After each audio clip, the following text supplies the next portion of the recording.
I mean, obviously, I was tracking Havana Syndrome before I went to Moscow. I mean, out of naked self-interest, this is the accusation that foreign actors have been using radio weapons against the heads of US diplomats and making them ill.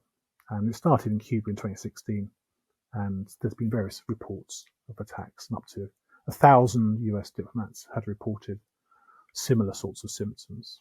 Now, what prompted me to write the article was a recent piece in The Insider, which is an investigative magazine looking at Russia, accusing Russia directly of the involvement in these Havana Syndrome type attacks. And the problem you have with that report, of course, is on the other side, the US have spent years and years and years investigating these alleged attacks, and they haven't found any evidence, both medical or physical, or indeed in their sort of intelligence. So you have these sort of two sides. And my point was,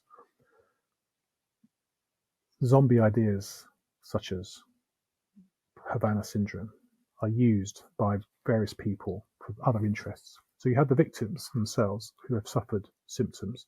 They need proper investigation. My heart's with them, whether it's, as the Americans said, it's to do with stress, or whether it's to do with underlying conditions or environmental factors, the vast majority.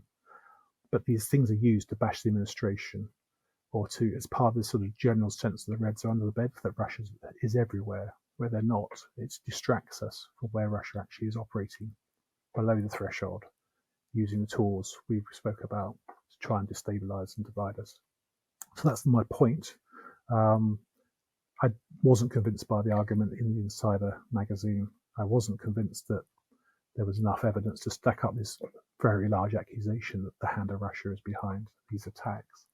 And the question I asked myself, of course, is why wasn't I targeted, and why my colleagues weren't targeted in Russia? Why go to the difficulty of going to rural Florida to attack an FBI agent when there's a whole set of tethered goats or guinea pigs ready to be attacked in Moscow, especially in the lead up to and following the war, when the relations have gone particularly south, and actually a lot of the attacks have stopped. So I think my other point was I think stress of diplomats may have played a part in some, or maybe many, of the reported attacks. And as I say in the article, I experienced the symptoms associated with the Havana Syndrome myself. I never attributed it to the hand of the Russians. I thought I was stressed, yeah, and so did my friends. And I've consulted widely with my former colleagues and serving colleagues. They all thought it was a bit ropey, to be honest, the whole accusation the Russians done it. They think it's just, there's other explanations more credible than the GRU, military intelligence, running around with a super weapon. So do you think that is the explanation then, that it is just, I mean, there is something unusual about it, even if that is the explanation? Yeah, I think that's right. I mean, I think it's something fishy, as an American friend of mine put it, who's a serving diplomat, American diplomat. There's something up, it's fishy. But the problem is, once somebody reports it somewhere, if you're told to be hypervigilant for such an attack, I can see in the pressure cooker atmosphere where we served, that these things could start to get a life of their own. So yes, I think the Americans have said they've investigated it for 5 years. They've left the door open for further investigations, especially if a weapon can be shown, or indeed there's a clear medical evidence linked to the syndrome. But at the moment, I'm pretty agnostic, of course, even skeptical about the whole thing. So when you were serving in Moscow then, presumably from what you say, this is not something that people warned you about, said you had to watch out for, but there would have been other security considerations you had to take. Yeah, I mean, I think Havana, Beijing, Tehran, Moscow are extremely high threat environments. We're warned about that beforehand. You live in this pressure cooker sort of environment with your colleagues.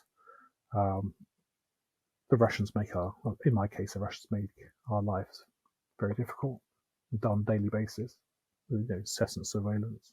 And they do that to put more pressure on us, to cloud our judgment, and to make us less effective. And then, of course, you've got the other factors of after sanctions, you can't get home easily. You can't travel. So they put travel restrictions on. They follow you around to try and build that sense of isolation and difficulty. But I thought sometimes, that surveillance ticks over into harassment, direct harassment by the Russians against us. I think it's just part of the course. I think most people who go into these posts have open-eyed. They go in open-eyed. They don't go in expecting it all to be like Paris, and then suddenly find it's not like Paris. It's a very different world. And I think support of each other, family support, give some time off.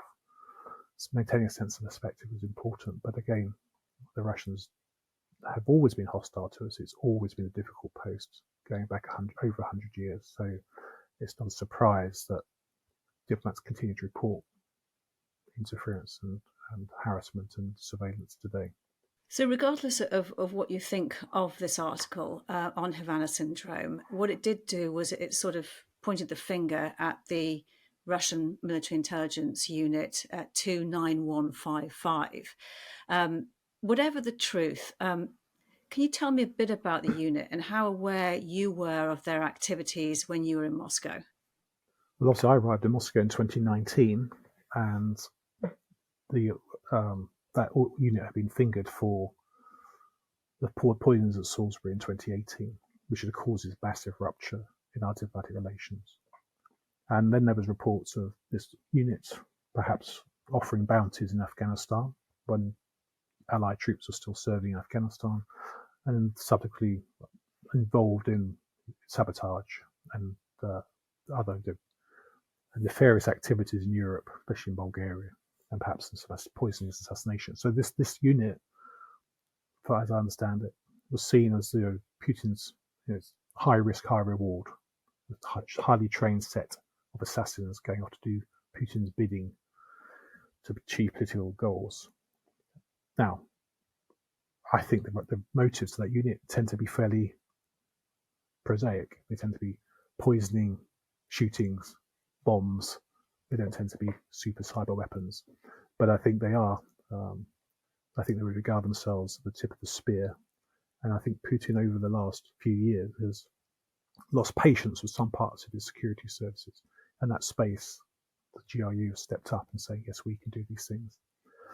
I mean, having said that, they weren't particularly effective in the run-up to the war in Ukraine. I expected much more sort of Unit 29155 type activities in Ukraine before the invasion.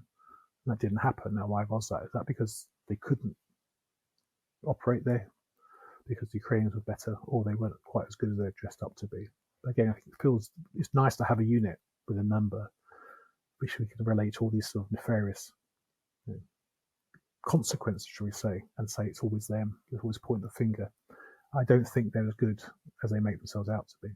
You've been watching Frontline for Times Radio with me, Kate Gerbeau. If you'd like to support us, you can subscribe now or listen to Times Radio or go to thetimes.co.uk.